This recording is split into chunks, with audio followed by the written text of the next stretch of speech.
All right. So this is FRQ part 3, and we're going to start with section A. Okay. So for the first question, it asks to calculate the average speed for the first time interval shown in the graph, which the graph shows right here.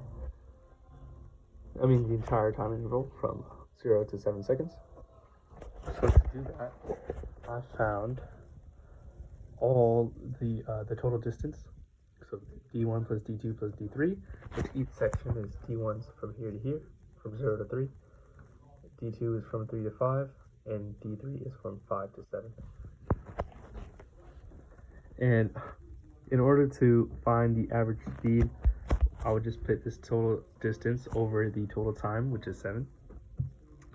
To find the distances, I used the displacement formula, which is equal to VIT plus 1/2 AT squared for distance 1 and distance 3. And I used the speed formula for distance 2 because there was no acceleration present. In order to find the acceleration, which I was missing, I found the final and initial velocity over the time span that it was used for. So for the first acceleration, I found that it was 2 over 3. The change was 2 over 3. So the acceleration was 0.667 meters per second squared. After plugging that in, I got a distance 1 of 9. And then after that, for D2, I used distance is equal to speed times time. The speed was 4 for the entire time interval of 2 seconds, so the distance was 8 meters. And then for D3, I used the displacement formula once again, and to find the acceleration, the same as before, I found a change of velocity to be -4 meters per second and a time interval of 2, meaning that the acceleration was -2 meters per second squared. After plugging all these numbers in, as well as VI of 4, as you can see in the graph here at 4, when it starts this interval, and I found a distance of 4 meters. After plugging in all those distances, I get a total distance of 21 meters. I put the S average is equal to D over T, which is 21 over 7, which is a total S average of 3 meters per second.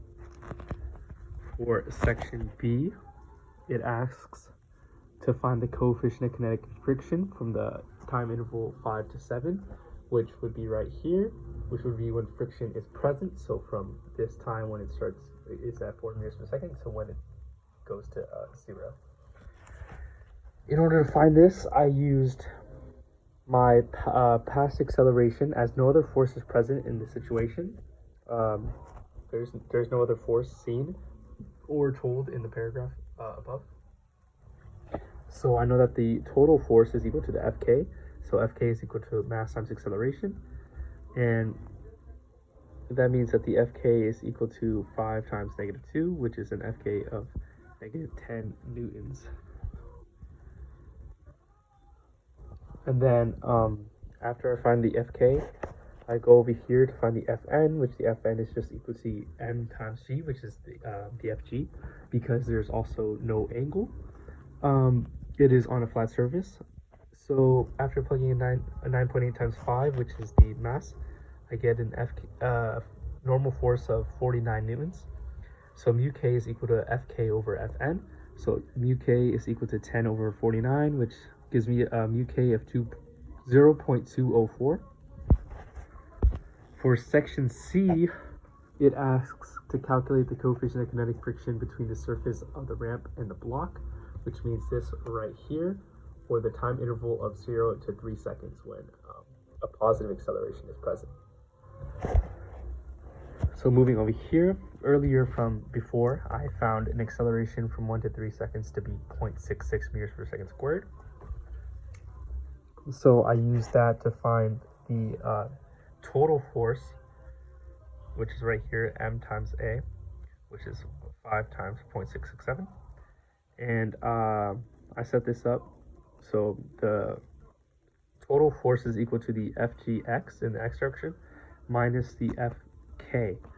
So to find the Fk, I set this up where I found the Fgx over here, because we know Fgx is equal to mg sine theta. because if we move the plane, the x direction is now right here. So it would just be, since FG is always going down, when you make a triangle, it is on the sine side. So the FG from previous knowledge is mg sine theta. So the FGX is equal to 5 times 9.8 times sine of 30, which comes out to 24.5 newtons. So when I plug these two in and I use algebra to get FK isolated, I get 24.5 subtracted by 3.335, which is the total force, and we get an FK of 21.165 newtons. And then when finding the Fn, I did the same as before, but slightly different. Since we are now on an angle, I used mg cosine theta to find the FG in the y direction for the graph. And then I get an Fn of 5 times 9.8 times cosine 30, which is 42.435. And my mu k is equal to Fk over Fn. So I get mu k is equal to 0.499 for the section of the triangle. For part D, it is looking for the mechanical energy of the system at 0 seconds. In order to find that, we know that mechanical energy initial is equal to the KE initial plus the PE initial. We know that KE is equal to 1/2 mv squared, and that PE is equal to mgh. Due to the graph, we know that the initial velocity is equal to 2 meters per second. So you just have to plug in 1/2 times 5 times 2 squared, which is m times v squared, which comes out to 10, which is the initial kinetic energy.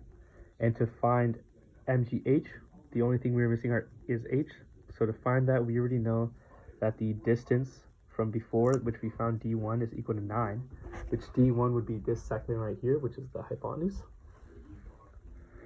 So by using trig function, we know that 9 sine 30, or the hypotenuse times sine of theta, would be equal to the height. And so 9 sine 30 is equal to 4.5. So we get a height of 4.5. So 5 times 9.8 times 4.5 is equal to 220.5. After adding those two up, we get 230.5 joules, and that is our mechanical energy for the initial point. For question E, it asks to calculate the network in two different ways as it accelerates down the ramp. So from 0 to 3 in time, 0 to 3 seconds. So the first way to find it is to use the total force times the displacement. We already found the total force over here. We found that the total force from 0 to 3 is actually 3.335. And so I can just plug that in. And also, we already know the displacement, or the distance, found during that same segment to be 9. So we plug those two numbers in, and we get a work of 29.97 joules. The other way is to use the change in kinetic energy, and so I use 1/2 mvf squared minus 1/2 mvi squared. The initial velocity, or the final velocity, is 4 meters per second. We know this because of the graph right here is frictionless, which means it loses no velocity from here to here, or the bottom of the ramp, or we can also use the graph to know that it's 4.